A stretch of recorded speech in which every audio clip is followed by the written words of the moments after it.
Baik, Assalamualaikum warahmatullahi wabarakatuh. Selamat pagi, biar tetap semangat.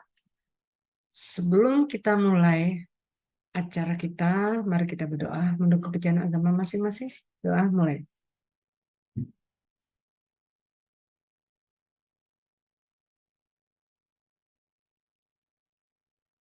Amin, amin, ya rabbal alamin. Hari ini kita akan membahas konsep manusia, pendidikan, dan karakter pendidikan. Nah, setelah kita belajar topik ini, diharapkan kalian akan mampu menjelaskan konsep manusia. Dua, menjelaskan konsep pendidikan. Dan ketiga, menganalisis karakter pendidikan yang multi-kosmopolitan. Baik, seperti kemarin, kita akan diskusi, kita akan setelah presentasi, maka kita akan diskusi dan tanya jawab, baru kita tutup. Kami persilahkan untuk kelompok penyaji memaparkan presentasinya. Yang lain silakan mendengar dan mencatat.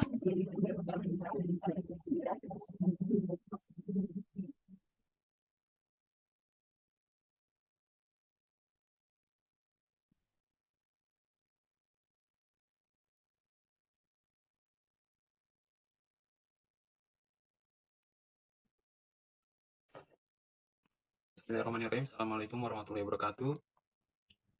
Kami dari kelompok 13 yang beranggotakan Ahmad Fauzan, Ayu Munah Putri, Syam Abdurrahman, Puspita Mekarsari, dan Utami Indira Sari. Di sini kelompok kami akan membahas materi satu, yaitu memahami konsep manusia, pendidikan, dan karakter pendidik. Lanjut. Karakter pendidik. Lanjut ya. Hakikat manusia. Manusia adalah makhluk bertanya. Ia mempunyai hasrat untuk mengetahui segala sesuatu. Atas dorongan hasrat ingin tahunya, manusia tidak hanya bertanya tentang berbagai hal yang ada di luar dirinya, tetapi juga bertanya tentang dirinya sendiri. Dia mengimplementasikan adanya perubahan dan pembaharuan kebudayaan. Hal ini tentu saja didukung pula oleh pengaruh kebudayaan masyarakat atau bangsa lain terhadap kebudayaan masyarakat yang bersangkutan. Maksudnya di sini manusia hidup pasti adanya budaya. Jadi ketika manusia itu di tempat yang berbeda-beda memiliki budaya masing-masing. Kemudian manusia sebagai makhluk susila. Di sini sebagai makhluk yang otonom atau memiliki kebebasan. Manusia selalu dihadapkan pada suatu alternatif tindakan yang harus dipilihnya. Adapun kebebasan berbuat ini juga selalu berhubungan dengan norma-norma moral dan nilai-nilai moral yang juga harus dipilihnya. Oleh karena itu, manusia mempunyai kebebasan memilih dan menentukan perbuatannya secara otonom atau bebas. Dan ada penilaian moral atau tuntunan pertanggungjawaban atas perbuatannya tersebut. Kemudian, manusia sebagai makhluk beragama. Di sini aspek keberagamaan merupakan salah satu karakteristik esensial manusia yang terungkap dalam bentuk pengakuan atau keyakinan akan kebenaran suatu agama yang diwujudkan dalam sikap dan perilaku manusia tersebut. Kemudian selanjutnya yaitu hakikat manusia dalam membangun karakter bangsa. Di sini bangsa yang besar itu dapat dilihat dari kualitas atau karakter bangsanya. Di sini ada membangun karakter, itu terdiri dari dua kata, membangun dan karakter. Membangun itu memiliki sifat memperbaiki, membina, mendidik, dan mengadakan sesuatu. Sedangkan karakter itu tabiat, watak, sifat-sifat kejiwaan, akhlak, atau budi pekerti. Lanjut, oke dilanjut. Masih dengan hakikat pendidikan. Bahwasanya ini berorientasi kepada karakter kepribadian jiwa pada kehidupan jiwa jati pada diri sendiri orang tersebut ya, dikatakan sebagai sebuah usaha sadar sistematis yang dilakukan oleh individu yang diserahi tanggung jawab untuk memberikan pengaruh pada peserta didik agar tumbuhnya sifat tabiat sesuai dengan cita-cita pendidikan. Kemudian pendidikan adalah proses memanusiakan manusia, di mana pendidikan mengantarkan peserta didik menuju kematangan, kedewasaan rohani dan jasmani, sehingga peserta didik dapat menjadi manusia yang benar-benar sempurna, yaitu manusia yang seutuhnya, baik secara aspek kecerdasan, emosional, spiritual, sikap, dan sebagainya. Jadi pendidikan itu adalah sarana menjadi manusia yang seutuhnya, baik secara kecerdasan, emosional, spiritual, sikap, dan sebagainya. Kemudian dilanjut, setelah ada itu pendidikan sebagai humanisasi ya. Pendidikan dapat didefinisikan sebagai humanisasi atau upaya memanusiakan manusia, yaitu suatu upaya dalam rangka membantu manusia, yaitu peserta didik tersebut, agar mampu hidup sesuai dengan martabat kemanusiaannya. Kemudian, pendidikan secara umum bertujuan untuk membantu manusia menemukan akan hakikat kemanusiaannya, dengan mewujudkan manusia seutuhnya dalam proses penyadaran terhadap manusia untuk mampu mengenal serta mengerti dan memahami realitas kehidupan yang ada di sekelilingnya. Nah, saya terakhir ini, pendidikan dan hak asasi manusia. Semua orang diciptakan sama, setiap orang dikaruniai Tuhan dengan hak-hak tertentu yang tidak dapat dicabut, ya. Salah satunya adalah hak pendidikan ini, ya. Kemudian hak asasi sebagai dasar demokrasi pendidikan, lahir Republik di Indonesia modern pertama di dunia, yaitu, lahir Republik modern pertama di dunia, yaitu Amerika Serikat pada tahun 1776. Belum disertai dengan perubahan dalam bidang pendidikan. Tanpa pendidikan, kemerdekaan menjadi tidak mungkin. Pendidikan sebagai upaya manusia memperoleh hak-hak yang asasi.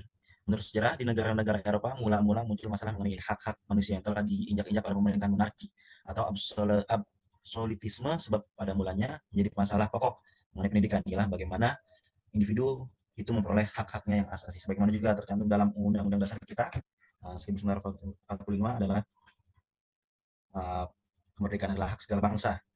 Penjajahan dunia harus dihapuskan sesuai dengan kemanusiaan dan keadilan. Jadi pendidikan juga termasuk dari bentuk dari kemerdekaan, ya. Nah, ini bersangkut paut juga dengan tadi yang saya bacakan, yang tentang mulanya di Eropa, kemudian masuk di Indonesia, berasaskan tadi pembukaan Undang-Undang Dasar 1945. Kemudian juga ada juga tercantum hak untuk mendapatkan pendidikan bagi warga negara telah dinyatakan sejak tanggal 18 Agustus 1945 ketika PPKI menetapkan Undang-Undang 1945 sebagai dasar konstitusional sebagai negara Indonesia. Adapun kewajiban belajar telah dinyatakan sejak 1950 hingga sekarang.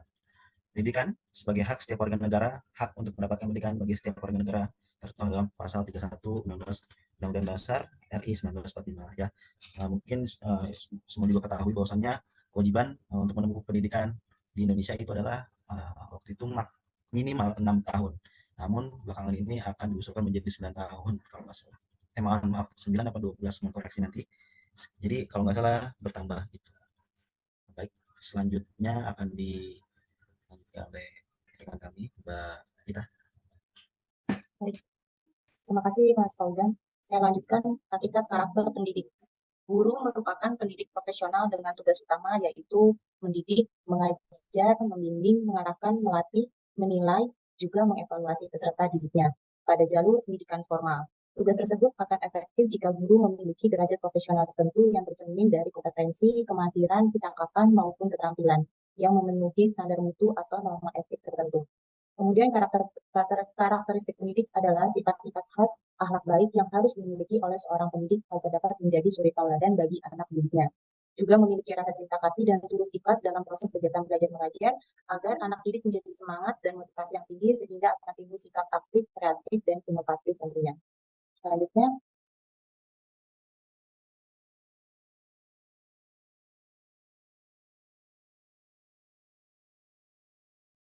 karakteristik profesional pendidik. Karakteristik guru profesional adalah segala sikap dan perbuatan guru baik di sekolah, di luar sekolah, maupun di lingkungan masyarakat di dalam memberikan pelayanan, memberikan pengetahuan, memberi bimbingan, dan motivasi kepada peserta didiknya. Dapat Izin, suara saya tadi tidak terdengar, ya. Ya, melanjutkan dari Mbak Fitra, terima kasih. Di sini saya akan menjelaskan tentang mengenai kode etik, gitu. Setelah sebelumnya dibahas pada profesional pendidik, bahwa dalam kerangkanya semuanya dihubungkan oleh kode etik.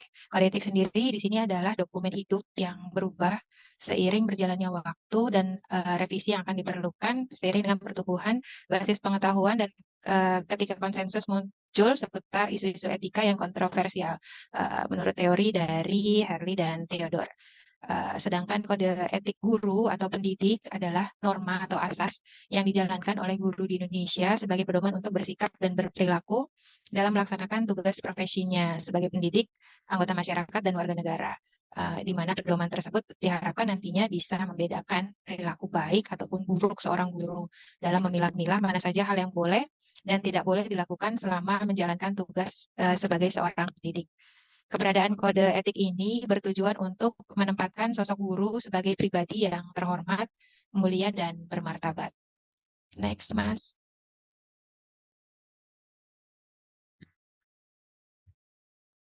Lalu kemudian kode etik dari pendidik sendiri gitu sesungguhnya merupakan pedoman yang mengatur hubungan guru dengan teman sejawat, peserta didik, pemimpin, masyarakat, dan dengan misi tugasnya jalinan hubungan tersebut itu dilakukan untuk kepentingan perkembangan siswa secara optimal gitu. Secara jelas hubungan itu diatur oleh kode etik dan adapun kode etiknya ini adalah yang pertama adalah etika hubungan guru dengan teman sejawat.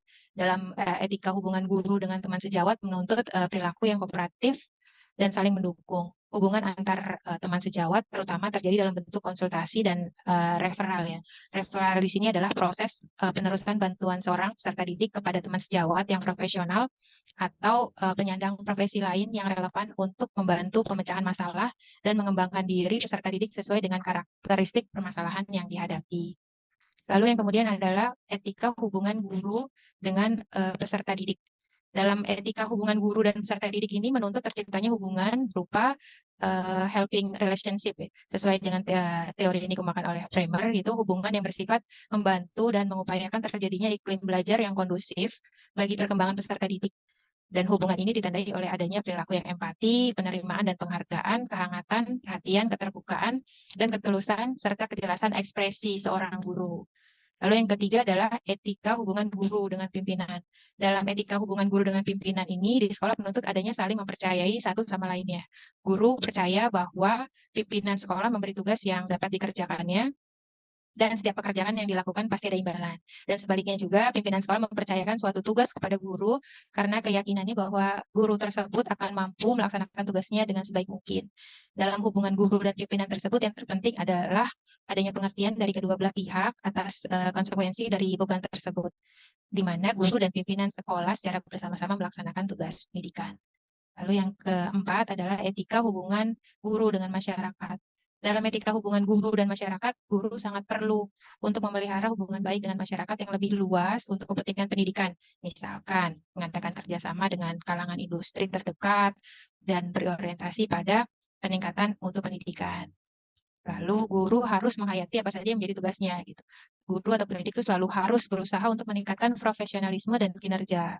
Peningkatan profesionalisme dapat dilakukan melalui pendalaman dan mengikuti perkembangan terkini ilmu keguruan dan pendidikan atau dengan cara melanjutkan studi ke jenjang yang lebih tinggi serta berpartisipasi dalam kegiatan keprofesian yang relevan. Peningkatan kinerja ini dapat diawali dengan mencintai terlebih dahulu profesi pendidikan sehingga profesi ini menjadi bagian dari hidupnya. Next. Nah, demikian presentasi dari kelompok kami. Sekian. Terima kasih. Assalamualaikum warahmatullahi wabarakatuh. Mungkin diskusi selanjutnya terkait materi ini akan disampaikan di pertemuan selanjutnya. Kurang lebih mohon maaf dari kelompok kami. Wassalamualaikum warahmatullahi wabarakatuh.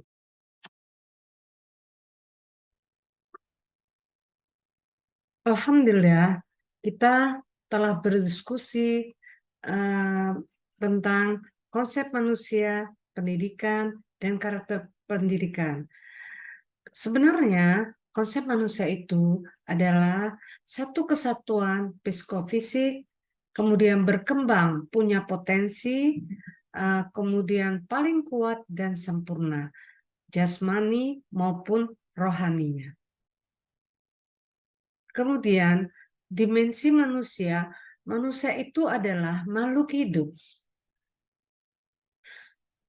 Makhluk individu, makhluk sosial, makhluk religi, dan makhluk susila. Demikianlah hari ini kita tutup dengan membaca Alhamdulillahirabbil alamin.